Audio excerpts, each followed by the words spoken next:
bahwa Roh Kudus itu menyimbolkan bahwa Roh Kudus itu sempurna dan lengkap. Kalau Anda sudah punya Roh Kudus, tidak perlu ke orang pintar, tidak perlu Anda ke kuburan cari roh-roh orang mati. Untuk apa? Untuk dapat nomor nanti, untuk dapat kegaiban. Roh Kudus itu sudah 7, nggak perlu 8, udah lengkap, udah komplit, udah perfect, udah pas.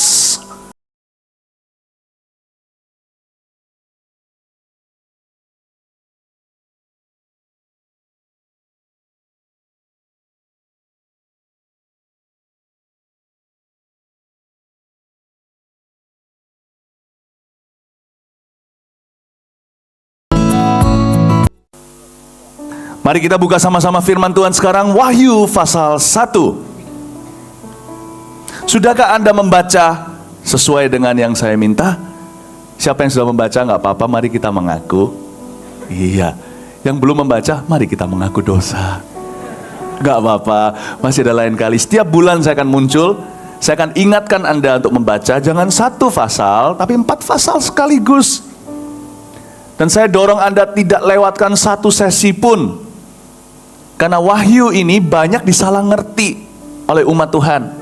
Contohnya, banyak orang nggak bisa membedakan antara pengangkatan gereja dan kedatangan Tuhan kedua kali. Banyak yang bingung, padahal jelas sekali di wahyu.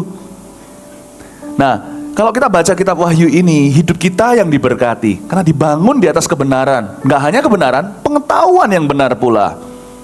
Kita tahu bagaimana menata hidup ini. Gimana berada di poros tengah. Tahu bagaimana hidup di dalam kehendak Allah setiap saat, setiap waktu. Dan yang penting, jangan sampai 1 pun di antara kita tertinggal ketika rapture, pengangkatan orang-orang kudus terjadi. Jangan sampai kita left behind atau tertinggal, tidak terangkat. Pastikan kalau Anda tidak bisa hadir setiap sesinya, ada yang luput, Anda beli pengajarannya di bawah di Pustaka Raja Wali atau di GMS mana-mana, di counter pustaka. Setelah ibadah selesai, langsung ready. DVD dan CD daripada pengajaran saya sekarang ini langsung ready setelah doa berkat. Anda bisa dapatkan. Ya, jangan luput. Karena ini penting sekali dan mungkin saya tidak akan ulang berapa tahun ke depan. Wahyu pasal pertama, inilah wahyu Yesus Kristus yang dikaruniakan Allah kepadanya, supaya ditunjukkannya kepada hamba-hambanya. Siapa di sini hamba Tuhan? Katakan amin. Kita semua hamba Tuhan. Supaya ditunjukkannya kepada hamba-hambanya apa yang harus segera terjadi. Dan oleh malaikatnya yang diutusnya, ia telah menyatakannya kepada hambanya Yohanes. Yohanes telah bersaksi tentang firman Allah dan tentang kesaksian yang diberikan oleh Yesus Kristus, yaitu segala sesuatu yang telah dilihatnya. Mari kita berhenti di sana. Saya jelaskan ayat 1 dan ayat 2. Wahyu ini adalah kesaksian Yesus Kristus, bukan tentang antikristus. Seperti yang saya katakan tadi, saya nggak perlu ulang lagi. Ayat 1 itu segalanya di kitab Wahyu, karena dimulai dengan kata inilah wahyu Yesus Kristus. Ternyata wahyu sekalipun menyinggung dan mengajarkan, mewahyukan banyak perkara yang akan terjadi, seperti yang dikatakan di ayat yang ke-1, aku akan memberitahu kepada hamba-hambaku, yaitu kita semua, apa yang akan terjadi. Itu bagian daripada paketnya. Tapi wahyu juga adalah pewahyuan masa kini. Banyak orang nggak mau jamah ini karena nggak mengerti katanya. Padahal kalau kita membacanya dengan kacamata hubungan dengan Allah, kita bisa semua kita bisa memahami. Orang yang tidak berpendidikan pun bisa mengerti. Kalau dia nggak bisa baca, jarang sekarang orang yang seperti itu, ya, atau yang nggak bisa membaca. Kalau dia mendengar dibacakan Alkitab, dia pasti paham. Karena Roh Kudus tinggal di dalam hatinya. Ini juga wahyu masa kini, Bapak Ibu. Ini mengajarkan kepada kita bagaimana hidup berjaga-jaga. Nggak semuanya masing-masing mungkin kita memahami sekarang. Tapi spirit daripada kitab wahyu ini pasti kita tangkap. Dan oleh karena itu kita butuh guru. Dan saya bertindak seperti pengajar. Supaya kita semua jadi lebih mendalami interpretasi-interpretasi yang ada di Alkitab ini. Saya akan berusaha untuk bisa sebalans mungkin, seseimbang mungkin, sehingga tidak ada di sini yang akan kebingungan nanti kalau keluar sana ada pengajaran yang interpretasinya beda tapi prinsipnya sama. Seperti tadi, pre-tribulasi, mid-tribulasi, post-tribulasi. Apakah orang Kristen yang sungguh-sungguh ini diangkat sebelum antikristus dibangkitkan? Atau di tengah-tengah? Atau di akhirnya? Nggak masalah. Tujuan daripada wahyu ini adalah untuk mengajarkan kita gimana membuat setiap keputusan dengan takut akan Tuhan. Hidup kita itu bercermin dengan Yesus setiap saat. Gimana caranya jadikan Yesus Tuhan kita setiap hari? Tapi Gereja Mawar Sharon jelas percaya pre-tribulasi. Karena saya punya alasan-alasan dari firman yang sangat kuat bahwa Allah kita itu adil, membedakan orang yang fasik dari orang yang benar. Orang yang benar dari orang yang fasik. Ya, jadi ini wahyu. Mari sekarang kita lihat ayat 3. Berbahagialah ia yang membacakan. Wah, berarti saya bahagia nih, saya bacakan wahyu nih. Dan juga Anda yang membaca wahyu tadi, yang seperti saya minta sebelum hari ini membaca 4 pasal tersebut, Anda disebut bahagia. Yang belum membaca disebut menyusul kebahagiaannya. Ya, supaya bisa ngerti gitu harus baca dulu, supaya nanti pengajaran saya bisa ngeflow dengan enak. Berbahagialah ia yang membacakan dan mereka yang mendengarkan. Wow, siapa di sini mendengarkan pengajaran ini? Siapa yang tidak tertidur? Anda disebut berbahagia. Dan mendengarkan kata-kata nubuat ini, dan yang menuruti apa yang ada tertulis di dalamnya, sebab waktunya sudah dekat. Katakan, sebab waktunya sudah dekat. Ini waktu apa? Bukan waktu kedatangan Tuhan kedua kali. Ini waktu rapture, pengangkatan itu. Pokoknya ya, kapan pengangkatan terjadi kita nggak tahu. Jadi jangan percaya orang berkata Tuhan datang bulan November ini. Itu orang mengaku dirinya lebih pangkat dari Tuhan Yesus. Orang yang kayak gitu, itu adalah blasfemi atau betul-betul menghujat nama Tuhan. Karena dia merasa dia layak disembah, bukan? Dia lebih pangkat daripada anak Allah. Anak Allah sendiri mengatakan bahwa dia nggak tahu. Bukan berarti dia tidak maha tahu. Dia memilih tidak tahu supaya jangan ada orang yang sok tahu. Dia memilih tidak tahu supaya meletakkan kedaulatan itu ke tangan Bapa. Bapa yang tahu waktu dan saatnya. Tapi yang disebut sudah waktunya sudah dekat itu pengangkatan. Nah pokoknya ya, kalau pengangkatan terjadi entah kapan, hari ini, besok, atau lusa, atau tahun depan 10 tahun, 50 tahun, saya nggak yakin 100 tahun lihat dunia ini ke arah mana udah nggak bisa lebih parah. Ya, kalau pengangkatan terjadi langsung bisa hitung tuh. Langsung clocknya atau jamnya dihitung mundur 7 tahun.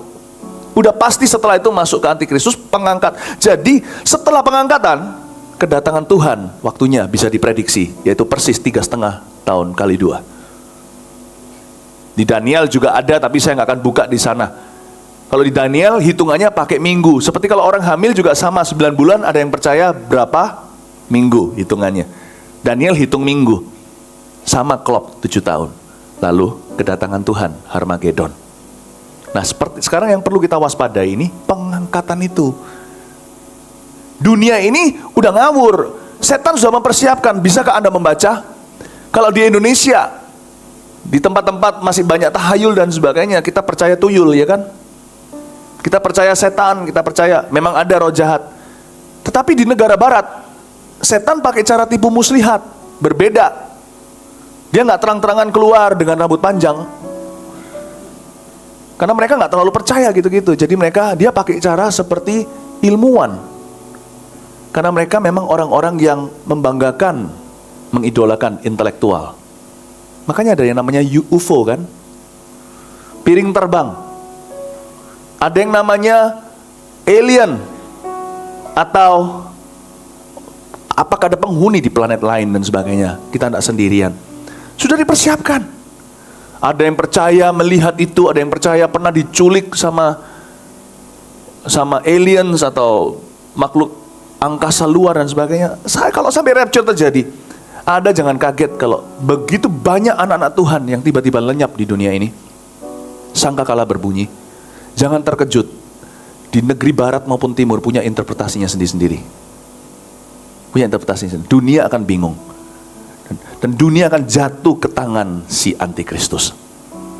Saya bisa bayangkan aja, mungkin juga di negara barat ketika ada orang-orang anak-anak Tuhan yang semuanya pada hilang. Jumlahnya banyak sekali, sebanyak mereka yang sungguh-sungguh Mereka akan berkata, ini adalah serangan dari luar angkasa atau apa yang nggak masuk akal muncul semua. Padahal di Alkitab sudah tertulis dengan sangat jelas. Pengangkatan akan terjadi, kita nggak tahu waktunya. Tapi yang pasti waktunya sudah sangat dekat. Setiap saat bisa terjadi.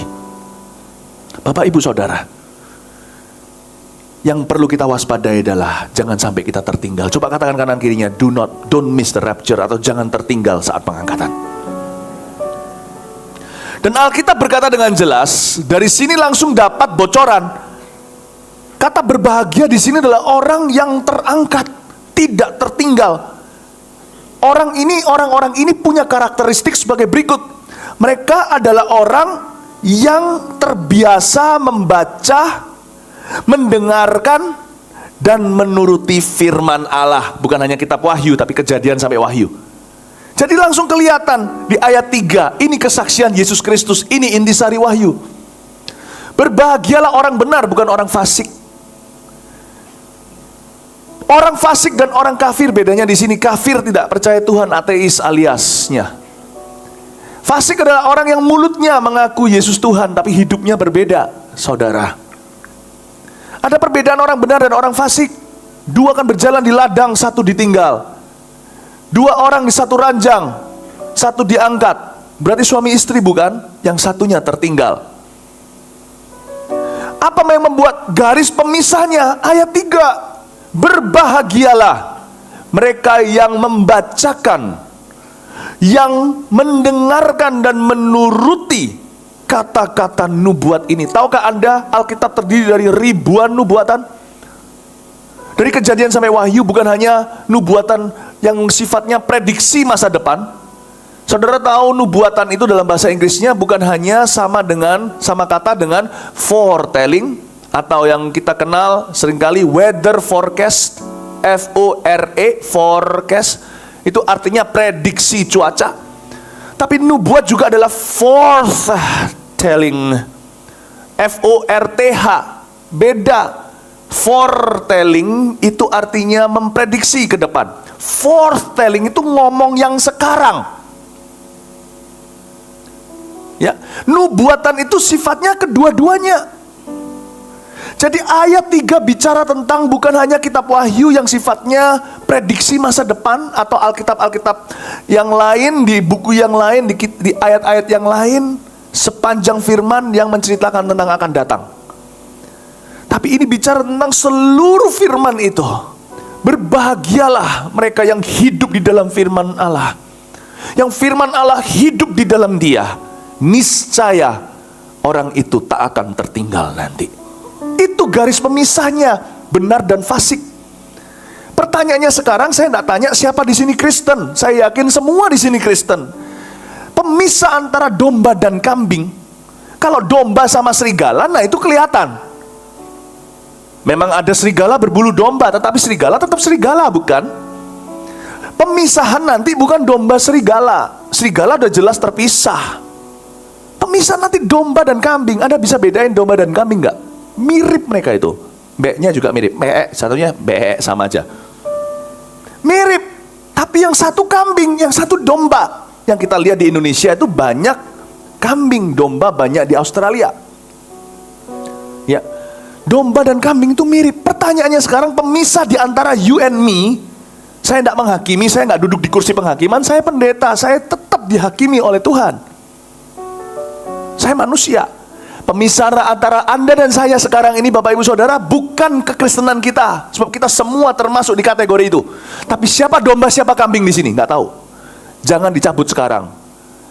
Karena jangan pisahkan gandum dari lalang. Ada waktunya nanti terpisah sendiri waktu pengangkatan. Scary ya. Tahukah Anda kalau Tuhan datang pagi ini, saya belum selesai khotbah, saya curious atau penasaran nih, berapa banyak dari jemaat Mawar Sharon, termasuk saya, termasuk kami, gembala, pendeta, ini semuanya tetap jemaat loh. Kita juga jemaatnya Tuhan. Berapa banyak yang tertinggal, berapa banyak yang diangkat? Saya nggak tahu. Pak Yusuf juga nggak tahu. Kita bisa kira-kira sih. Karena kami gembala kan kenal domba, domba kenal suara gembala. Jadi kadang-kadang saya tahu kehidupan beberapa orang, saya khawatir. Wong saya aja takut kok untuk diriku. Bukan ketakutan loh ya. Kalau saya hari ini hidup dalam Tuhan, saya punya damai sejahtera, tapi tetap takut akan Tuhan, tetap takut akan Allah. Coba nih, penasaran nih, kalau Tuhan datang sekarang, berapa banyak dari GMS Medan, My Home, yang akan diangkat? Berapa banyak yang tertinggal? Kalau sekarang pengangkatan kebetulan hari Minggu kita sedang di gereja di sini. I don't know. Tapi Tuhan bilang, jangan terlalu pusing dengan itu urusanku. Memisahkan lalang dari gandum. Malaikat nanti yang akan jemput, malaikat juga yang akan melarang mereka masuk ke tanah, ke taman Eden Firdaus itu. Bapak Ibu Saudara, tujuan pengajaran ini adalah so you will be ready when God comes today. So I will be ready. Kami mengasihi Anda. Di luar sana banyak orang Kristen, kami tidak bisa peringatkan mereka karena kami siapa, tapi Anda jemaat sendiri. Jadi firman ini terutama untuk Anda dan saya. Mari kita siapkan diri. Berbahagia itu adalah membacakan, mendengarkan, dan menuruti. Gimana Anda bisa menuruti kalau Anda tidak pernah mendengarkan? Gimana bisa mendengarkan? Nggak pernah baca Alkitab. Orang baca Alkitab jadi Farisi aja banyak kok. Artinya apa? Baca Alkitab aja nggak garansi, apalagi yang nggak baca Alkitab. Sudah jelas-jelas garansi, nggak tahu apa-apa. Kalau hari ini Anda dan saya masih bolong-bolong, semoga baca Alkitabnya, semoga dengan pengajaran wahyu ini kita semua disadarkan untuk rajin baca firman tiap hari. Baca Alkitab hanya demi baca Alkitab aja nggak tentu loh. Nggak garansi, karena banyak orang baca Alkitab dengan motivasi yang salah. Apalagi yang nggak baca, udah jelas sekali. Udah jelas sekali. Gimana kalau nggak baca bisa dengar? Ayo, Pak, saya mau dengar suara Tuhan. Gimana caranya? Saya tanya pertanyaan sederhana. Baca Alkitab nggak? Enggak sih. Gimana kalau Anda tidak baca bisa dengar? Gimana Anda bisa nurut kalau tidak dengar dan tidak membaca? Baca firman. Jangan tunggu khotbah. Baca Alkitab. Simple. Nggak usah jauh-jauh. Tiap hari perlu. Tapi tiap bulan saja. Jangan bolong lagi. 4 pasal itu baca supaya kita pengajarannya lancar di hati Anda. Saya sih lancar ngajarnya. Apakah Anda terima semuanya ini? Jadi saya dorong kita semua bertumbuh dalam firman. Katakan kanan kirinya, mari kita bertumbuh dalam firman. Amin. Bukan hanya sebagai pendengar, amin Bapak Ibu Saudara, tapi sebagai pelaku. Mari kita sekarang lihat, waktunya sudah dekat kan yang namanya pengangkatan itu. Wah, nanti itu pasti chaotic atau kacau di dunia ini. Negara timur akan bingung, negara barat mereka punya penjelasan sendiri. Saya rasa setan sudah mempersiapkan hari itu untuk menipu. Jadi sekarang berbagai teori mulai bermunculan untuk mempersiapkan pada hari ketika kita diangkat. Dia tahu bagaimana tipu muslihat kepada orang-orang dunia ini. Tapi ini akan menjadi kejadian yang epik sekali pada saat itu terjadi. Tapi nggak tahu kapan terjadinya. Kita lihat sekarang salam kepada ketujuh jemaat. Dari Yohanes kepada ketujuh jemaat yang di Asia kecil. Kasih karunia dan damai sejahtera menyertai kamu dari Dia yang ada dan yang sudah ada dan yang akan datang, dan dari ketujuh roh yang ada di hadapan tahtanya. Perhatikan kata ketujuh roh yang ada di hadapan tahtanya di ayat 4. Itu bukan berarti roh Allah ada 7. Roh Kudus hanya 1. Allah Bapa, Putra, Roh Kudus, ketiga yang Esa, Allah Tritunggal. Hanya ada 1 Allah. Tapi yang kenapa disebut 7 roh, yang kata ketujuh roh yang ada di hadapan tahtanya? Angka 7 di sini simbolik sekali, menandakan completeness and perfection. That is the Holy Spirit, atau menandakan bahwa Roh Kudus itu menyimpulkan bahwa Roh Kudus itu sempurna dan lengkap. Kalau Anda sudah punya Roh Kudus, tidak perlu ke orang pintar. Tidak perlu Anda ke kuburan cari roh-roh orang mati. Untuk apa? Untuk dapat nomor nanti. Untuk dapat kegaiban. Roh Kudus itu sudah 7, nggak perlu 8, udah lengkap, udah komplit, udah perfect, udah pas. Gereja harus setia dan taat sama Roh Kudus, jangan roh-roh lain. Sebab banyak orang yang datang ke gereja masih cari roh-roh lain. Saya tahu, datang ke gereja masih juga mencari horoskop. Ini bagian dari kefasikan itu. Roh Kudus duka. Mungkin Anda tidak menghujat Roh Kudus, dosa yang tidak bisa diampuni, tapi mendukakan setiap hari. Pergi ke gereja, tapi juga cari-cari dari luar sana orang-orang pintar untuk bisnisnya. Pakai cara-cara dunia yang tidak diajarkan oleh Alkitab, malah dilarang untuk bisa yang namanya peresmian atau membuka usaha baru. Anda pergi ke tempat pariwisata harus pakai jubah-jubah khusus, katanya oleh tour guide, untuk menghargai roh di situ. Hati-hati. Ada juga yang percaya datang ke gereja, Roh Kudus dicampur dengan roh lain. Pendeta ya dengar, segala kepercayaan juga buka telinga. Bapak Ibu Saudara, Allah memberikan rohnya dalam kehidupan kita dengan super cemburu, kata firman Tuhan. Apalagi di akhir zaman, Anda tidak bisa netral.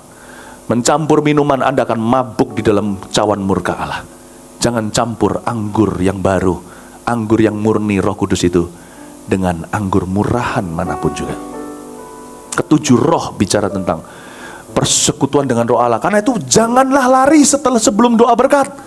Doa berkat itu penting, karena itu bukan, doa berkat itu bukan keramat, doa berkat itu bukan mantra, tapi di dalamnya ada kata-kata yang indah mengingatkan kita, udahlah, telat sebentar untuk makan siangnya nggak apa-apalah.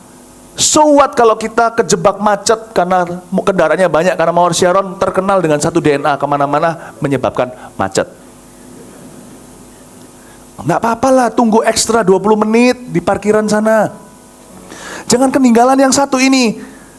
Terimalah berkat dari Allah Bapa, kasih karunia dari Tuhan Yesus, dan are you ready? Persekutuan dengan Roh Kudus. Jangan tinggalkan itu. Kenapa harus tergesa-gesa, keburu-buru? Nikmat itu, ya Tuhan, amin. Saya kok yakin orang yang keluarnya doa berkat tidak tergesa-gesa itu, nanti Tuhan juga gak tergesa sama dia. Saya yakin loh ya, 20 menit yang kau luangkan, Anda luangkan demi supaya selesaikan ibadahmu, itu mungkin nanti akan menyelamatkan 20 hari ke depan, itu selesai dalam 20 menit di hidupmu. Masalah itu. Berlama-lamalah dengan Tuhan, supaya sebentar aja dengan setan. Berlama-lamalah. Artinya bersebentar-sebentarlah dengan Tuhan, berlama-lamalah dengan masalah. Investasimu yang mana? Buka pikiran. Bersekutu dengan Roh Kudus itu penting. Dalam gereja contohnya, karena kita bersekutu dengan saudara seiman. Roh Kudus itu komplit, dia itu lengkap, dia itu luar biasa. Jangan cepet-cepet kalau sama dia. Nanti lihat ya, dia kasih Anda jalan yang cepat. Dia tuh gak pernah berutang sama Anda, baik uang maupun waktu. Orang kasih waktu sama dia akan berkata, aku kan hemat waktumu untuk masalah. Saya yakin akan hal itu. Dan Roh Kudus itu ada di dalam gereja. Di ayat 4 tadi yang kita baca, kepada ketujuh jemaat kan, di Asia Kecil kan. Dan 7 roh itu ada di dalam jemaat-jemaat itu. There is the Holy Spirit in the church. Ada Roh Kudus di sini. Dia itu melihat, matanya melihat kita. Dan dia ada bersama dengan kita. Tapi ada satu lagi pengertian ayat 4 yang saya mau beritahu kepada Anda. Wahyu ini sebenarnya adalah surat, ditulis kepada 7 jemaat di Asia Kecil. Pertanyaan saya, loh kok cuma 7? Pernah mikir nggak? Kok hanya 7 gereja di Asia Kecil? Asia Kecil itu bukan Asia sekarang ini di daerah Turki. Ya, sekitar di daerah situ. Bayangin, di Asia Kecil aja saya yakin nggak cuma 7. Kenapa Tuhan bicaranya hanya 7 saja? Apalagi di Asia besar, Asia kita ini loh, Asia Tenggara, Asia Utara, Asia semua. Wow, jangankan 7, jangankan di Asia, di Indonesia aja banyak gereja. Di Surabaya aja nggak kurang-kurang di mana-mana. Kenapa cuma 7? Ternyata yang disebut memisahkan lalang dari gandum, gandum dari lalang, itu nggak hanya orang-orang percaya, tapi juga gereja. Jangan menghakimi gereja. Kita tidak duduk di kursi penghakiman. Tapi tahukah, tidak semua gereja diakui Allah. Ada yang diakui, tidak disamakan. Itu seperti level pendidikan di Indonesia kan. Diakui, ini disamakan. Tahukah, gereja-gereja yang dibuka karena komersil, tidak punya visi penggembalaan, hanya ibadah doang. Seperti pertunjukan selesai ya sudah. Orang beli karcis dengan cara cemplungkan sesuatu di kantong kolektor persembahan. Di belakang cuman pikirannya untung-untungan, bisa balik modal atau tidak. Gereja seperti itu. Kalau memang Anda berada di sana, pernah di sana, Anda ada di sana, buktinya ada di sini. Tapi kalau pernah di sana, kalau Anda tahu seseorang di sana, selama dia bertumbuh, diam saja, nggak apa-apa. Karena firman yang tumbuhkan dia. Cuman saya sayangkan, dia tidak disamakan, hanya diakui. Sayang sekali. Biarin. Di gereja mati pun, yang mati rohani pun seseorang 1-2 masih bisa hidup dan tumbuh kok.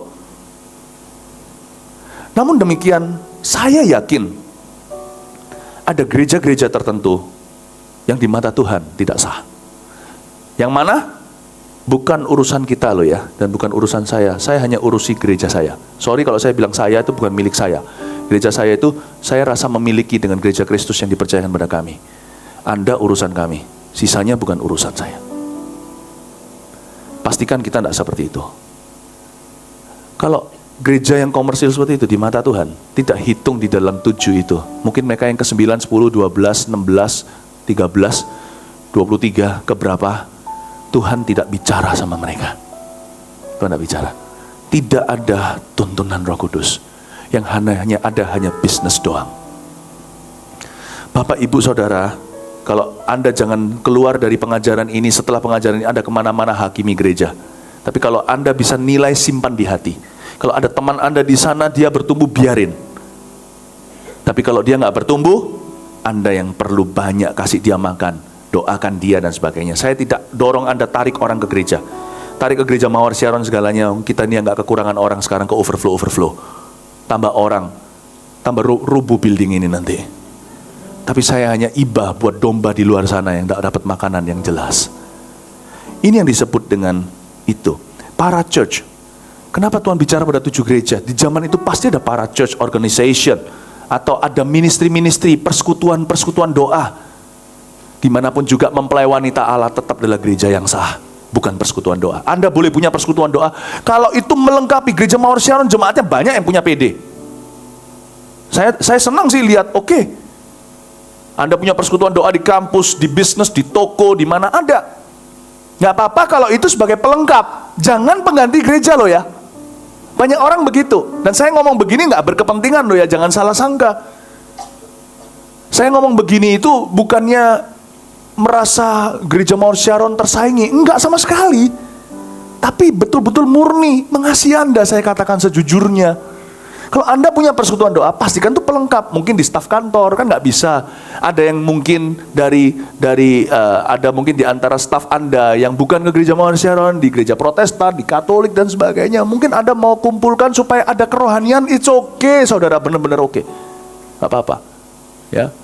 Bahkan kalau perlu nanti di antara kami siapa yang bisa memberkati Anda ke sana, undang. Udah dengan senang hati, gembala-gembala full timer di sini bisa bantu Anda. Nggak usah dikasih PK-PK, nggak perlu. Kalau Anda jemaat, kami itu sudah servis, adalah pelayanan kami buat Anda. Amin, Bapak Ibu Saudara. Tapi kalau itu sebagai pengganti, aku punya persekutuan doa. Apalagi kalau Anda pemilik usaha itu, Anda merasa bahwa ini pengganti. Kalau perlu aku nggak perlu ke gereja, ini aja. Karena senang gitu loh, punya gereja yang punya aku sendiri rasanya, itu di tokoku, itu stafku rasanya. Kalau Anda di dalam gereja di mana Anda tetap menjadi bosnya, sedangkan di dunia Anda sudah bos, itu double boss namanya. Kapan jadi hamba Tuhan ya? I think it's good para pengusaha untuk bergereja dan di dalam gereja menjadi bagian dari gereja itu, bukan menjadi bos di gereja itu. Tuhan itu adil kan, imam ada raja ya kan. Kita di gereja ini mungkin sebagai pemimpin, tapi di perusahaan Anda kan kami tidak memimpin, kami bukan bosnya. Tuhan taruh imam adalah imam, raja adalah raja. Tapi raja harus selalu dibimbing oleh imam. Jangan raja mau coba seperti Raja Saul, juga mau main imam. Tinggalkan Samuel, lu gak datang-datang, gua korbanin sendiri. Tuhan bilang, ku robek kerajaanmu daripadamu. Jangan pernah begitu. Raja tetap tahu diri, tetap jadi raja, bersyukurlah, rendah hati, dibimbing oleh imam. Amin Bapak Ibu Saudara. Maksud saya ngomong begini adalah, apa hubungannya dengan rapture? Kebanyakan orang masuk di dalam kesalahan, dimulai dari motivasi yang salah. Jangan-jangan yang dikatakan Yesus lebih susah orang kaya masuk kerajaan sorga itu, jangan-jangan lebih banyak orang kaya yang gak diangkat nanti. Karena mereka salah kaprah dari fondasinya. Cara memandang gereja dan posisi mereka dalam tubuh Kristus salah sama sekali. Mereka merasa punya kuasa segalanya. Itulah sebabnya kita mau mengadakan bisnis breakthrough ini. Bukan demi sukses saja, demi untuk mengajarkan kepada umat Tuhan di dunia sekuler dan di marketplace bagaimana melayani kehendak Tuhan. Amin Bapak Ibu Saudara. Ayat ini untuk menjelaskan kepada kita, tak semua gereja itu sah. Tuhan hanya bicara ke-7. Dan juga gereja tetap adalah mempelai dari 7 ini. Tidak ada satupun yang persekutuan doa. Dari 7 ini tidak satu pun yang para ministry, para church ministry atau pelayanan saja. Tetap ini semuanya adalah gereja lokal. Saya ulang lagi, gereja lokal. Gereja lokal. Para pengusaha yang paling banyak melanggar. Jangan-jangan nanti waktu pengangkatan harus dipaksakan untuk masuk ke lubang jarum. Yang benar dari awal semua kita. Amin Bapak Ibu Saudara. Kita lihat lebih lanjut. Dan dari Yesus Kristus, saksi yang setia yang pertama bangkit dari antara orang mati yang berkuasa atas raja-raja bumi ini. Coba perhatikan kata ini. Di ayat 5, Yesus itu yang pertama bangkit dari antara orang mati. Rasanya enggak deh. Rasanya sudah sebelum Yesus mati pun Lazarus sudah dibangkitkan kan? Yesus yang pertama bangkit dari antara orang mati. Rasanya kok bukan ya? Coba perhatikan di zaman perjanjian lama, di zaman Elia, Elisa, sudah ada bukan? Lalu apa maksud ayat ini? Ayat ini maksudnya sederhana. Yesuslah yang pertama kali bangkit dalam tubuh kemuliaan. Lazarus bangkit, mati lagi. Yang dibangkitkan sama Tuhan Yesus, anak kecil dalam perjalanan keluar kota tersebut dipegang sama Tuhan. Namanya nangis-nangis, dia bangkit, mati lagi. Lalu yang di zaman Elia Elisa meninggal lagi. Karena mereka dibangkitkan tetap dalam tubuh yang sama. Hanya Yesus yang sulung. Jadi kalau Anda baca di Alkitab Yesus yang sulung, bukan berarti Yesus itu diciptakan. Dia yang sulung dari ciptaan Allah itu bicara tentang ciptaan baru, tubuh kemuliaan. Bukan hakikatnya sebagai Allah. Beberapa pengajaran-pengajaran bidat mengajarkan bahwa Yesus itu ciptaan. Yang Allah itu hanya Yehova. Salah. Yesus itulah pencipta. Di Yohanes pasal 1 dikatakan pada mulanya adalah firman. Yesus sendiri berkata, sebelum Abraham ada, aku sudah ada. Dan firman itu bersama dengan Allah. Dan perhatikan ini, firman itu adalah Allah. Ada orang yang berkata seperti ini, di dalam nama kerukunan antar agama. Boleh rukun antar agama, harus, karena itu pengajaran orang Kristen juga. Cintailah tetanggamu. Love your neighbors. Kalau kita di dalam bahasa Indonesia, Alkitab terjemahnya begini, kasihilah sesamamu. Dalam bahasa Inggrisnya your neighbors. Bahasa aslinya juga sama, tetangga. Kita harus rukun. Rukun tidak berarti mesti berdusta. Jangan pernah berkata, yang penting Allah itu satu, Allahmu Allahku sama saja, cuman jalannya beda. Jangan ngomong begitu. Mengapa demikian? Ada orang tanya, apakah kita punya Allah ini sama dengan Allah yang disembah? Contohnya oleh orang-orang Indonesia pada umumnya. Lain Bapak Ibu Saudara. Allah kita Yesus. Beda. Saya harus jujur beritahu sama teman-teman saya yang bukan dari agama Kristen, yang bertolak seberangan. Saya berkata, Anda dan saya punya perbedaan fundamental. Dan mereka lihat saya seolah-olah apakah saya memprovokasi sesuatu? Enggak, saya berkata, saya jujur, punya perbedaan yang sangat prinsip. Namun demikian ada satu kesamaan. Nah, inilah kelebihan orang Kristen. Kita harus selalu mencari persamaan dengan seseorang. Bukan soal keselamatan, kita tidak setuju, tidak sepakat dengan jalan kehidupan. Namun demikian kita tetap harus cari common ground sama semua orang. Karena kita bukan untuk memecah belah. Karena mandat Kristus dalam hidup kita adalah untuk mengasihi. Saya beritahu sama mereka, Allahku bukan Allahmu. Bagi aku Yesus adalah Allah, bukan bagimu. Bagimu Yesus adalah Nabi. Itu membuat perbedaan semuanya. Engkau tidak mengaku Yesus adalah Allah, aku mengaku Yesus adalah Allah. Dan itu membuat berbeda Allahmu dan Allahku. Beda orang tuh. Tapi saya tidak mau berdebat karena suasananya nggak tepat. Lain cerita kalau orang datang mau cari kebenaran, saya ceritakan. Lalu saya beritahu begini, tapi kesamaan kita apa? Kita sama-sama dari satu ras, bukan Jawa, bukan Tionghoa. Kita dari human race. Kita adalah umat manusia. Bukankah seharusnya kalau sekarang saya lihat Anda tergeletak di jalanan, dirampok orang, kalau itu suasananya malam sendirian, saya naik mobil, saya tolong Anda, tidak boleh tanya dulu, Anda Kristen atau enggak? Saya harus bawa Anda ke ICU, ke UGD maksudnya. Saya nggak akan tanya keyakinan Anda apa, karena kita sama-sama manusia, jangan saling mendahului. Ngerti Bapak Ibu maksud saya?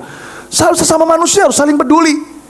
Namanya pri kemanusiaan. Kita nggak usah bicara agama deh, iman, manusia aja. Manusia itu punya tanggung jawab, nurani. Nggak usah bicara keselamatan, kenal Tuhan, masuk surga, itu masih kita bicara berikutnya lebih lanjut. Nurani itu harus dijaga. Dan setiap kita itu sekalipun bukan anak Tuhan, punya juga hati. Kita punya perasaan, kita harus jaga. Dan saya beritahu sama orang itu juga, kalau suatu hari Anda lihat saya yang gilirannya saya dirompak sama orang, saya di jalanan, please jangan turun dari mobil, Anda tanya, Anda Philip Mantova ya? Iya. Anda pendeta ya? Yaudah, tergeletak di sana. Saya bukan kepercayaan Anda. Jangan loh ya, angkat saya bawa ke rumah sakit terdekat. Karena saya satu ras dengan Anda, satu kampung. Human race. Manusia. Jangan samakan. Kasihi. Bijaksana. Jangan kompromi. Your God is not my God. If you're ready, let's talk. Kalau sudah siap, mari kita duduk. Over coffee dan teh dan kopi, kita duduk, kita bicara yuk. Tapi kalau nggak ready nggak apa-apa. It's okay, saya nggak pernah paksakan jelekkan orang lain apalagi. Itu bukan pengajaran Tuhanku.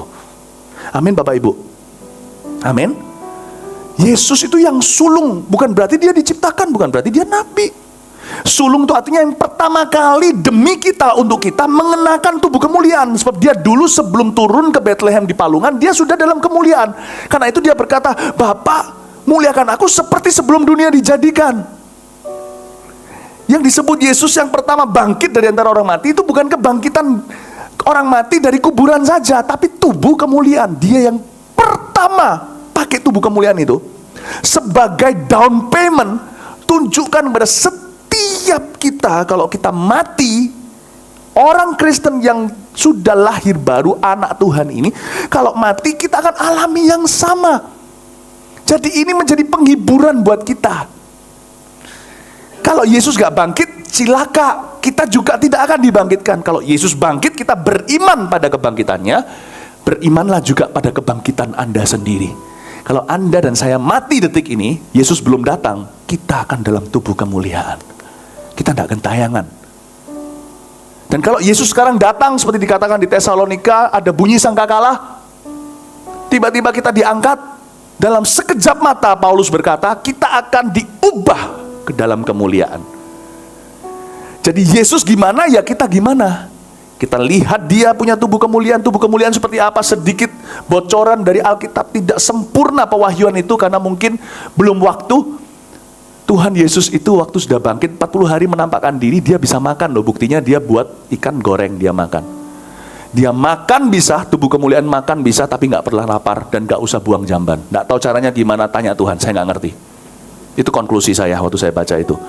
Dan dia tidak dibatasi ruang, waktu, dan tempat. Meskipun dia bukan gentayangan, bukan roh, tapi tubuh. Yesus bisa sebentar jalan dengan dua muridnya di Emmaus, pling, hilang, pergi ke tempat lain.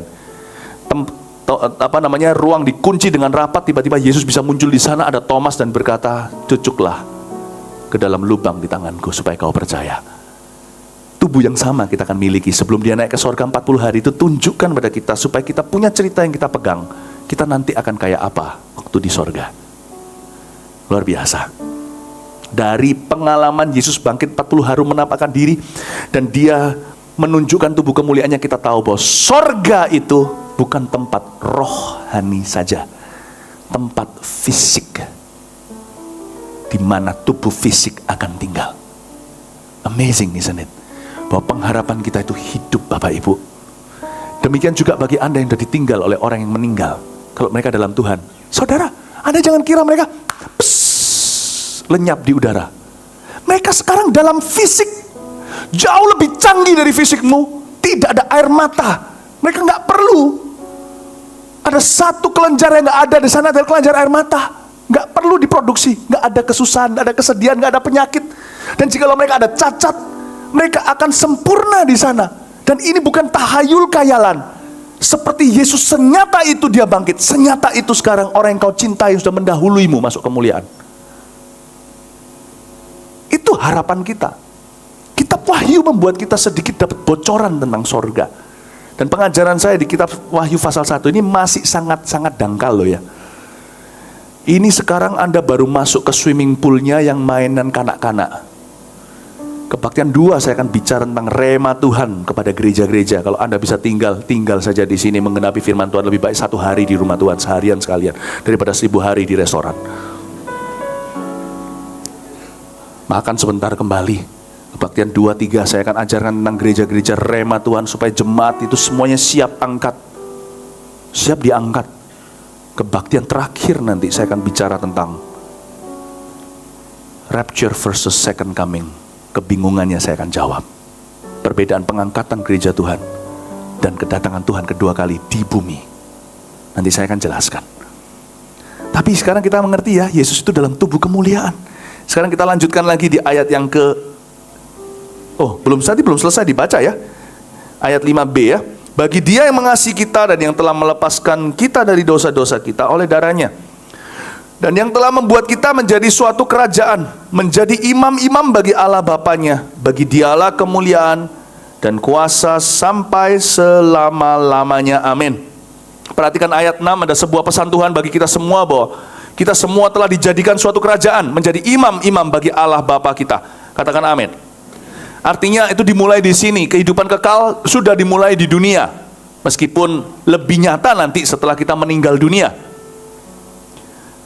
Setiap orang yang sudah ada kehidupan Kristus di dalamnya harus menjadi imam bagi orang-orang di sekelilingnya, karena kita sudah dibeli di ayat sebelumnya dengan darah yang mahal, darah yang suci, darah anak domba Allah.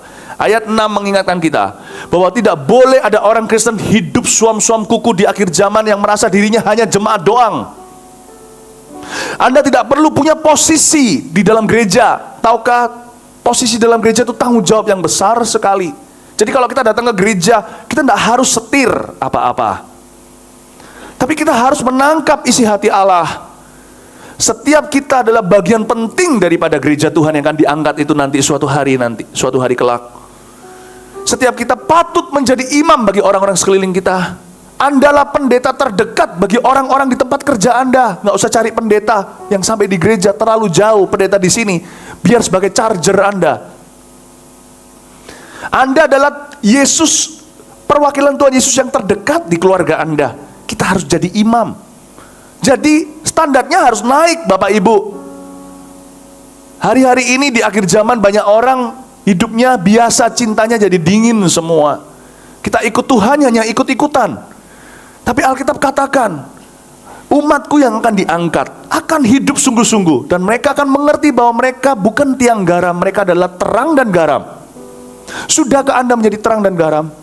Jangan berkata, toh di gereja aku tidak punya posisi apa-apa. Dengan di gereja aja itu sebuah posisi buat Anda. Sadarkah Anda? Jangan pernah berpikir, aku di gereja nggak punya posisi apa-apa, jadi aku nggak perlulah di luar sana aku bisa gosip, omong kotor, minum-minum, merokok, ya kan, hidup dalam amoralitas, nggak apa-apa. Tahukah saudara, nama Tuhan dicoreng, belum lagi nama gereja. Itu loh jemaat Mawar Sharon, kelakuannya kayak begitu. Nggak apa-apa lah ya, Mawar Sharon dicoreng, mereka tetap bisa masuk surga kalau mereka sadar Tuhan segala-galanya. Tapi kalau nama Tuhan dicoreng karena Anda, itu loh orang Kristen modelnya kayak begitu. Mending gua nggak ke gereja tapi lebih baik. Tahukah Anda, tidak ada di antara kita bisa netral hari-hari ini, akhir zaman ini, peperangan rohani. Siapapun kita hari ini, gimana kita hidup, kalau nggak hidup untuk Tuhan, kita melakukan agenda setan. Dan setan memakai beberapa orang di antara kita untuk ngeblok jalannya orang untuk diselamatkan. Tahukah bahwa itu dosa? Jadi mari kita letakkan tanggung jawab atas diri kita, mulai bertanggung jawab atas orang-orang sekeliling kita. Kita nggak usah jadi pendeta, kita nggak usah khotbahin, cukup jadi teladan. Tuhan senang dan berkenan, nanti Tuhan buka jalan. Kita semua adalah satu kerajaan, imam semua. Aneh ya, Tuhan tidak bedakan yang mana pendeta, mana jemaat, imam semua. Coba katakan kanan kiri, halo mam. Saya berdoa setiap kita jadi imam, apapun profesi kita. Amin Bapak Ibu Saudara. Setiap kita jadi imam. Tahukah kata imam itu apa? Dalam bahasa kerennya, mau tahu? Pendeta. Halo pendeta. Anda itu pendeta semua di mata Allah. Oh Tuhan, berarti kita nggak perlu pendeta? Bukan pendeta yang formal seperti itu. Saya berkali-kali berkata, seperti Richard Chen tadi yang saya beritahukan kepada Anda sebelum saya mulai khotbah. Seorang pengusaha, dia ini seorang pengusaha, cinta Tuhan luar biasa, tunggu dia datang nanti. Berapa minggu lagi? Saya mending lihat orang kayak gitu, pengusaha berhati pendeta. Ini pengusaha besar loh ya. Ini bukan pengusaha kacang. Besar. Daripada pendeta berhati pengusaha. Hanya demi cuan-cuanan. Yang dimaksud imam itu di sini loh. Imam itu di sini. Bukan hanya sakitnya di sini. Coba pegang seperti ini. Aku imam di sini. Katakan seperti itu. Aku imam di sini. Mulai bertanggung jawab. Saya berdoa di dalam nama Yesus. Kita nggak usah jadi gereja besar deh. Nggak perlulah. Mawar Sharon udah segini nggak apa-apa. Nggak usah quantity, quality aja. Semua jemaat kita satu-satu imam di sekeliling mereka mengharumkan nama Tuhan. Itu seneng kita jadi pendeta ini, rasanya umur panjang dari gembala Anda. Itu visi kami. Bukan hanya jutaan murid, jutaan jemaat. Murid saudara. Kalau Tuhan kasih 1 juta pun semuanya murid-murid semua. 1 juta murid. Bukan pengikut Tuhan orang Kristen kacangan. Dalam nama Yesus saya berdoa. Anda buang semua dosa itu yang begitu merintangi Anda supaya Anda tidak tertinggal. Tangkap isi hati Tuhan. Bangga jadi imamnya. Mulai hari ini Tuhan akan memakai Anda. Siapa yang percaya Tuhan mau dipakai, akan dipakai Tuhan. Beri tepuk tangan untuk Tuhan. Lanjut lagi, ayat 7. Lihatlah ia datang dengan awan-awan dan setiap mata akan melihat dia. Juga mereka yang telah menikam dia dan semua bangsa di bumi akan meratapi dia. Ya amin. Ayat 7, ia datang dengan awan-awan, setiap mata akan melihat dia. Jadi jangan percaya kalau orang berkata, Yesus ada di sini, Yesus ada di sana. Kalau kedatangan Tuhan yang kedua kali, ini bukan tentang rapture. Ayat 7 ini bicara tentang kedatangan kedua kali, bukan pengangkatan. Kalau pengangkatan tersembunyi, semi tersembunyi, kecuali yang diangkat akan tahu. Yang diangkat akan bertemu dengan Tuhan di udara dan di sorga. Nah, namun ayat 7 ini kedatangan Tuhan kedua kali itu tidak akan menjadi perkara tersembunyi. Kedatangan Tuhan yang kedua kali akan menjadi suatu event, kejadian yang terbuka secara seluruh dunia. Dan bukan hanya sembunyi, tidak sembunyi-sembunyi maupun lokal. Ya, jadi tidak perlu Anda percaya orang berkata Yesus sudah datang. Sekarang lagi ada di mana? Yesus sekarang lagi ada di Timur Tengah. Di situ mengaku, akulah titisan Yesus. Tapi majanya Korea. Ada loh orang yang mengaku dirinya Mesias di berbagai negara. Padahal kita berkata kalau Tuhan beneran yang datang, itu nanti seluruh dunia melihat. Sekaligus melihat.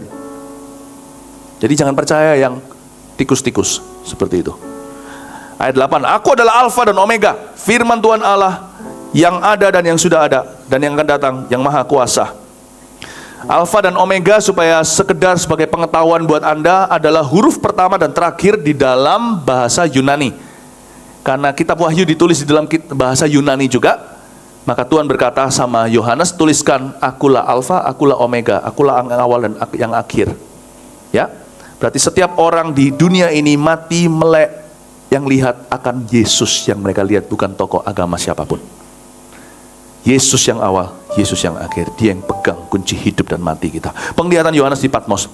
Aku Yohanes, saudara dan sekutumu dalam kesusahan, dalam kerajaan dan dalam ketekunan, menantikan Yesus berada di pulau yang bernama Patmos oleh karena firman Allah dan kesaksian yang diberikan oleh Yesus. Yohanes ini dibuang ke Patmos, sebuah tempat yang penuh dengan batu karang, sendirian, karena firman Allah dan kesaksian. Karena bangsa Romawi, pemerintahnya melihat orang ini nggak berhenti memberitakan Injil. Dilemparlah dia ke Patmos, diasingkan di sana dalam masa tuanya. Bapak Ibu, dari ayat 9 ini saya ambil sebuah pelajaran. Yohanes itu adalah seorang saksi yang setia. Nah, kalau kita ya di masa damai, bukan aniaya aja, kita gagal bersaksi. Bagaimana kita bisa bersaksi di masa susah? Kita ini jauh mundur kekristenan kita. Orang-orang ini seperti Yohanes, mereka bersaksi di masa susah. Kita di masa damai aja gak bawa. Orang ke gereja aja gak usah bersaksi, itu aja gak bawa. Betapa matinya roh kita. Mau tahu orang itu rohnya hidup atau mati? Gampang. Di masa damai aja dia susah bersaksi sama orang lain. Orang Kristen zaman perjanjian itu, di masa susah tidak ada yang bisa menghentikan kesaksian mereka. Betapa mundurnya. Saya jadi wondering, kalau Tuhan datang di generasi ini sekarang, akankah lebih banyak orang yang di sorga dari generasi gereja mula-mula daripada kelihatan yang sekarang di Indonesia marak gereja di mana-mana. Jangankan orang Kristennya nggak terangkat, gereja-gereja itu sebagian besar 98%, 100% mungkin jemaatnya nggak diangkat, saat pendetanya juga tertinggal. You never know, you see. Lalang dan gandum. Anda pernah kalau sebagai petani, Anda kan tahu, lalang itu mirip sama gandum.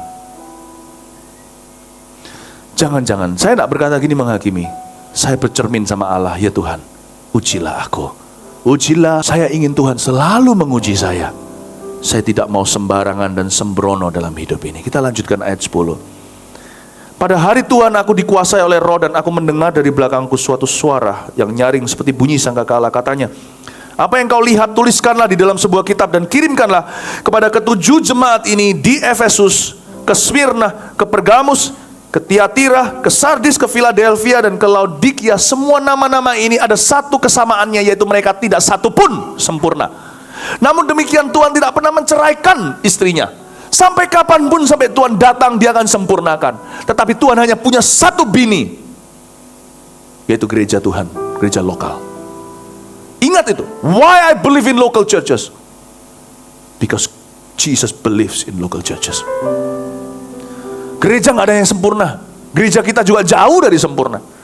Tapi satu hal yang jelas di Alkitab, Tuhan istrinya bukan persekutuan doa, bukan para church ministry, pelayanan ini, pelayanan itu, klub ini, klub Kristen, bukan. Gereja lokal ada 7 yang disebut: Smyrna, Pergamus, Tiatira, Philadelphia, Laodikia, yang suam kuku dan sebagainya, tetap adalah istrinya Tuhan. Saya tidak percaya selingkuh. Saya percaya istri yang sah. Demikian pula untuk Tuhan Yesus tetap adalah gereja. Setidak sempurna apapun gereja, kau dan aku harus tetap tinggal di dalamnya. Disempurnakan, saling menyempurnakan, dan semakin sempurna dan memperjuangkan visi Allah di dalam gereja itu. Karena nanti ketika pengangkatan terjadi, bukan hanya pengangkatan orang kudus, disebut sebagai pengangkatan gereja-gereja. Harapan kami di Gereja Mawar Sharon ini adalah membangun sebuah jemaat yang siap untuk diangkat. Kapanpun terjadi, saya nggak mau muluk-muluk 100%, minimal ya Tuhan 99% terangkat semuanya. Semoga Anda tidak satupun di sini yang jatuh di 1% itu. Saya khotbah sebisa mungkin membuat kita semuanya dimandikan dengan firman tanpa cacat celah. Ayat 12, lalu aku berpaling untuk melihat suara yang berbicara kepadaku, dan setelah aku berpaling tampaklah kepadaku 7 kaki dian dan dari emas, bicara tentang mempelai wanita Kristus, yaitu gereja lokal. Dan di tengah-tengah kaki dian itu ada seorang serupa anak manusia berpakaian jubah yang panjangnya sampai di kaki. Siapa itu? Pakaian jubahnya sampai di kaki. Bahkan banyak artis hari ini pelukis menggambarkan Yesus pakai jubah demikian. Ini jelas-jelas adalah Yesus. Dan dadanya berlilitkan ikat pinggang dari emas. Dadanya lilitkan ikat pinggang dari emas, itu lambang bahwa dia adalah imam besar kita, perwakilan kita. Karena imam besar perjanjian lama pakai pakaian yang mirip begitu. Hanya bedanya ini pakaian sorgawi. Yesus imam kita selama-lamanya di sorga, berdoa bagi kita siang dan malam agar tak seorang pun jemaatnya tertinggal ketika dia datang. Kepala dan rambutnya putih bagaikan bulu yang putih mentah. Kepala dan rambut Yesus putih itu melambangkan hikmatnya luar biasa. He is the wonderful counselor. Ada banyak konselor di dunia ini. Konselor Kristen, konselor sekuler, konselor keluarga, bahkan konselor usaha, namanya konsultan. Tetapi Alkitab berkata bahwa hanya mereka yang mendapatkan hikmat Allah lah yang akan mengalami hasil yang wonderful. Tahu kata wonderful itu artinya wonder. Wonder itu artinya ajaib, penasehat, ajaib. Jangan pernah berpikir Alkitab itu tidak relevan buat bisnis Anda. You'll be surprised. You'll be surprised. Mungkin tidak jawab langsung deal or no deal waktu Anda baca ini. Tapi otak Anda kan dirangsang untuk tahu yang mana deal, yang mana no deal. Pornografi menciutkan sel-sel otak kita. Orang yang menonton pornografi jadi tumpul, jadi bodoh. Para ilmuwan banyak yang telah menemukan. Mereka meskipun mereka sekuler, mereka ateis, nggak percaya Tuhan. Mereka mengakui bahwa Alkitab bagi kita adalah firman Allah. Jauh lebih tinggi daripada penemuan mereka. Tapi mereka menemukan satu hal yang interesting sekali. Mereka berkata bahwa Alkitab adalah buku yang jelas-jelas membuat orang pintar. Anak muda kalau baca ini nggak tentu tahu kimia, tapi tiba-tiba dari yang idiot bisa jadi seorang yang IP-nya 3,8. Tahukah Anda bahwa Alkitab ini diisi dengan wonderful counsel? Jangan berkata, ini apa relevannya untuk pabrik saya, untuk situasi saya. You will be surprised. Anda akan bisa lihat situasi dengan cara Tuhan. Itu yang disebut dengan dia punya. Dan bukan hanya Alkitab, khotbah Alkitab dia. Seperti ini juga. Ini betul-betul adalah investasi dalam kehidupan Anda. Tahukah Anda ketika Anda mendengar seperti ini, Anda dilengkapi dengan hikmat Tuhan, dengan rambutnya yang putih, dan matanya bagaikan nyala api. Ini bicara tentang ketegasan Tuhan terhadap musuhnya atau penghakimannya.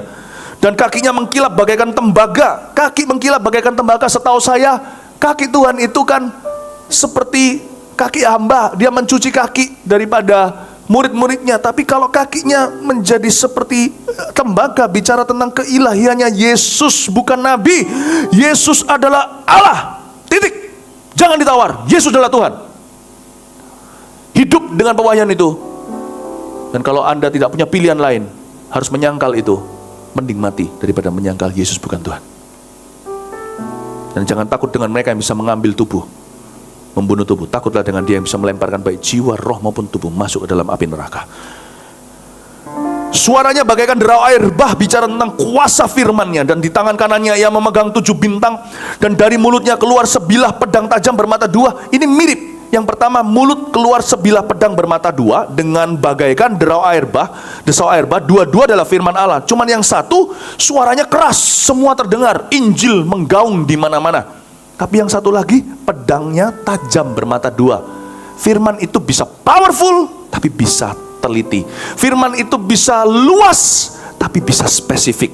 Yang penting kita tahu bahwa firman Tuhan bisa mengubahkan dunia, tapi firman Tuhan bisa cukup kecil menjadi bicara sangat pribadi dengan Anda. Jangan remehkan firman yang kelihatannya seperti desau air bah, boom. Saya melihat itu satu stadion waktu saya bilang Yesus di sini, boom, rebah semuanya. Saya melihat itu dari waktu ke waktu. Namun demikian, saya tidak pernah remehkan suara sepoi-sepoi angin basah. Sekalipun tidak ada tanda manifestasi, Tuhan bicara sama saya, Philip, bersyukur di hati saya. Nah, itu juga firman pedang bermata 2, tajam, memisahkan sumsum dan sendi. Belajarlah peka dengan firman Tuhan di akhir zaman ini. Ketika Tuhan menegur, mengingatkan, ketika Tuhan menuntun, mengarahkan. Nggak usah lihat manifestasi. Yang besar juga desau air bah, tapi yang pedang bermata 2 jangan diabaikan. Karena bisa jadi menjadi solusi besar dalam hidupmu. Dan wajahnya bersinar-sinar bagaikan matahari yang terik, bicara tentang kemuliaannya. Saya sudah mau selesai di ayat 17-20, lalu kita perjamuan kudus. Ikuti saya. Ketika aku melihat dia, tersungkurlah aku di depan kakinya, sama seperti orang mati. Tetapi ia meletakkan tangan kanannya di atasku, lalu berkata, jangan takut, aku adalah awal dan yang akhir. Yang hidup aku telah mati, namun lihatlah aku hidup sampai selama-lamanya. Dan aku memegang segala kunci maut dan kerajaan maut. Ayat 17 ini menunjukkan kepada kita, untuk kita sama Tuhan itu harus cinta, tapi harus kagum. Harus mengasihi, harus sayang, tapi harus takut. Kok bisa? Ayat 17 perhatikan. Yang bicara ini adalah murid yang pernah waktu Yesus di bumi dekat sama Tuhan. Dekat sampai kayak pacaran gitu. Kepalanya itu diletakkan di bahu Tuhan ketika perjamuan terakhir di loteng atas. Tapi ketika Yohanes melihat Yesus, baru saja beberapa tahun sesudah kejadian itu, tentunya puluhan tahun kemudian, dia waktu lihat Tuhannya secara fisik pertama kali setelah terakhir kali ditinggal oleh Tuhannya naik ke sorga, Roh Kudus turun dan dia lihat sekarang Yesus secara fisik. Dia ketakutan kayak orang yang mati rebah ke tanah. Ini bicara tentang apa? Jangan pernah sok kenal sama Tuhan. Jangan sok dekat. Termasuk untuk saya nih firman nih. Jangan sok dekat. Kadang-kadang kita lancang kata-kata. Aku kecewa sama Tuhan. Itu orang yang gitu ketemu Tuhan, rebah mati.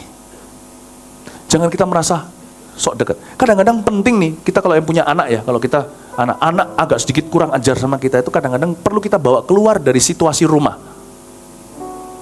Lalu dia biar lihat papanya siapa di hadapan orang lain. Katakan papanya jenderal, anaknya biasa panjat-panjat kepala papanya. Sampai di upacara militer dia baru tahu kanan kiri papanya ajudan semua. Dia sekalipun anak, dia lihat dia nggak bisa masuk mendekat ke papanya. Kadang-kadang itu perlu untuk menumbuhkan hormat dalam hubungan pribadi. Tahukah Yohanes, jangan sok kenal sama Tuhan. Sekalipun kau dekat, Tuhan itu mulia, kau hina. Jangan berani kita lancang sama Tuhan. Oh, kalau begini ya, aku nggak usah melayani Tuhan, apa-apa sedikit-sedikit Tuhan, oh Tuhan. Nanti kalau Tuhan muncul di depan kita bisa mati kaku. Tuhan itu sama saya sama Tuhan itu datang ke Tuhan. Saya sudah kenal Tuhan 23 tahun, melayani dari dekat, berkali-kali berpartner, tag tim, satu tim melayani orang. Tapi kalau saya masuk ke hadirat Tuhan itu saya berkata, Tuhan, aku seolah-olah tidak kenal Engkau. Aku takut akan Engkau. Ajari aku untuk hormat. Ajari aku untuk hormat ya Bapa. Sekalipun aku memanggilmu Bapa Sorgawi, ajarku untuk hormat kepadamu. Jemaat, respect your God. Kalau Anda masuk ke gereja jangan dianggap enteng. Gampang, ntar denger, lewati aja. Nggak usah ikuti puji-pujiannya. Hari ini yang pimpin pujian nggak terlalu enak. Datang nyantai, masuk ke atas, ngobrol-ngobrol, makan kacang. Nggak apa-apa, Tuhan nggak nyatakan aja. Itu mengasihi Anda sebenarnya. Tapi Anda rugi kalau Tuhan nggak nyatakan dirinya kepada Anda. Santai aja, di dalam hadirat Tuhan. Kita menjadikan Tuhan itu apa ya? Biasa. Gampang, biasa. Masuk gereja asal-asalan sekali. Sayang kan? Sayang kalau kita seperti itu. Kita tidak akan kenal Tuhan sesungguhnya. Kita lanjutkan, sudah mau selesai ayat 19. Oh, ini dia ayat 18 tadi. Aku memegang segala kunci maut dan kerajaan maut. Namun demikian orang Kristen yang dekat dengan Tuhan tidak perlu takut akan kematian dan kuburan. Oke, singkat cerita ayat 18. Aku memegang kunci maut dan kerajaan maut. Jangan takut akan kematian dan kuburan. Orang Kristen gak usah takut ke WC sendirian. Kecuali kalau kriminalitas lebih baik pergi sama orang, ya kan, bahaya perempuan sendirian jalan di mana. Tapi nggak usah takut. Jalan lewat kuburan, takut nggak usah. Tahukah yang pegang kunci kuburan itu Yesus, bukan roh-roh halus. Tapi ya jangan pergi ke sana cari Yesus. Aku cari Yesus di kuburan. Katanya ada kunci di sini. Ngapain di gereja lebih enak? Di saat teduh di pesta keluarga lebih nikmat. Ngapain di kuburan? Tapi nggak usah takut kuburan. Nggak usah takut tahayul. Yesus pegang kunci. Maut dan hidup, maut dan kerajaan maut. Nggak usah takut kematian. Kita nggak usah takut kalau mati-mati adalah keuntungan. Karena itu tuliskanlah apa yang telah kau lihat, baik terjadi sekarang maupun yang akan terjadi setelah ini. Dan rahasia ketujuh bintang yang telah kau lihat pada tangan kananku dan ketujuh kaki Dian emas itu, ketujuh bintang itu ialah malaikat ketujuh jemaat, dan ketujuh kaki Dian itu ialah ketujuh jemaat. Saya akan jelaskan ayat 20 ini sebagai kelanjutan ke pasal 2 kebaktian berikutnya. Mari kita semua bangkit berdiri. Kita berikan tepuk tangan bagi Tuhan Yesus yang sangat cinta kepada kita. Terima kasih Tuhan. Kita akan ambil perjamuan kudus. Kita langsung siapkan sekarang. Pak Yusuf silakan take over di depan sini. God bless you.